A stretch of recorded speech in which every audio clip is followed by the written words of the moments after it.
Hello friends, आज हम पढ़ेंगे अपने चैप्टर का यूनिट 6 मैरीगोल्ड का curly locks and the three bears. इस कहानी में हम एक ऐसी लड़की के बारे में जानेंगे जिसके हेयर कर्ली रहते हैं यानी घुंघराले रहते हैं और उसका नाम कर्ली लॉक्स होता है। Once there was a little girl with curly hair. एक बार की बात है, एक छोटी सी बच्ची थी जिसके घुंघराले बाल थे। Her name was curly locks. उसका नाम कर्ली लॉक्स था। वन डे, एक दिन, she went into the forest near her house. वह अपने घर के पास वाले जंगल में जाती है। She saw a cottage. तभी उसे एक कुटिया दिखाई देती है। Is anybody in? She asked. वह पूछती है, क्या घर में कोई है? There was nobody. घर में कोई नहीं था। The bear family lived in the cottage. वहाँ पे भालू का परिवार रहता था। They had gone for a walk.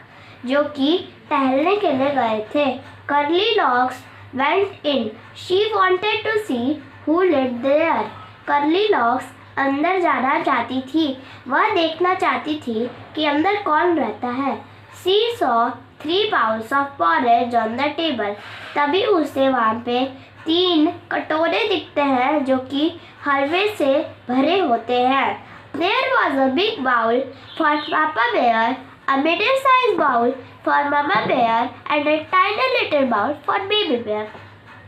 हमारे घर में सबसे बड़े पापा होते हैं, तो सबसे बड़ा कटोरा पापा बेयर के लिए था और उससे छोटा यानी मिडिल साइज का बाउल मम्मा बेयर का था और सबसे छोटा सा बाउल बेबी बेयर के लिए था। Curly Locks was hungry. Curly Locks बहुत ही भूखी सी। She ate the porridge from the big bowl. उसने बड़े वाले बाउल का पॉरेज खाया। It was very hot. वह बहुत ही गर्म था। She ate from the middle size bowl. वह उससे छोटे वाले बाउल में खाई। It was too cold. अब वो बहुत ही ठंडा था।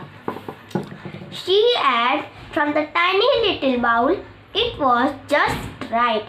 तभी उसने सबसे छोटे वाले बाउल का खाया तो वह बिल्कुल ठीक था, ना ज़्यादा गर्म ना ज़्यादा ठंडा।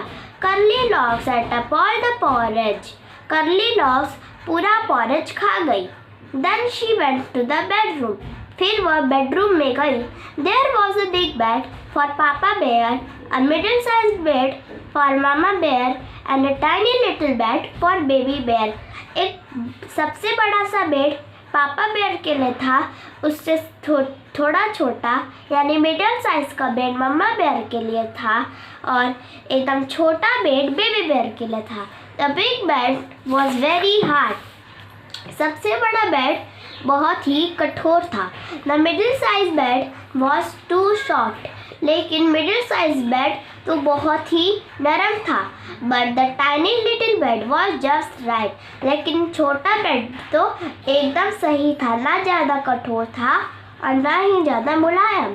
Curly Locks fell asleep in the tiny little bed. Curly Locks tiny little bed पर सो गई। The bear family came back. भालू का परिवार घर पहुंचा। Somebody ate my porridge, shouted Papa Bear in his big rough voice. जैसे ही भालू का परिवार आया, पापा बेयर ने चिल्ला के बोला कि किसी ने मेरा हलवा खाया है, अपनी बहुत ही तेज और भारी आवाज में। Somebody ate my porridge too, said Mama Bear. किसी ने मेरा भी हलवा खाया है, मम्मा बेयर बोली। Somebody finished all my porridge, said Baby Bear in his tiny little voice. किसी ने तो मेरा सारा हलवा खा लिया है, बेबी बेयर बोला अपनी छोटी सी और प्यारी सी आवाज में। The bear family went to the bedroom. भालू का परिवार बेडरूम में गया।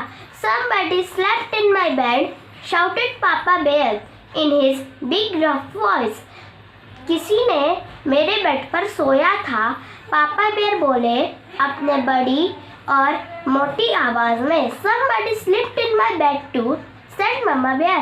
कोई मेरे बेड पर भी सोया था, मम्मा बेयर बोली। Somebody is sleeping in my bed, said baby bear in his tiny little voice. और कोई तो अभी भी मेरे बेड में सोया है, बेबी बेयर बोला अपनी छोटी सी प्यारी सी आवाज में। Curly locks woke up. Curly locks जाग गई। She saw the three bears. उसने 3 भालुओं को देखा। She jumped down and ran out of the cottage as fast as she could. वह कूदी बिस्तर पे से और जितना जल्दी हो सके कुटिया से भाग गई। Okay friends, bye, take care, thank you.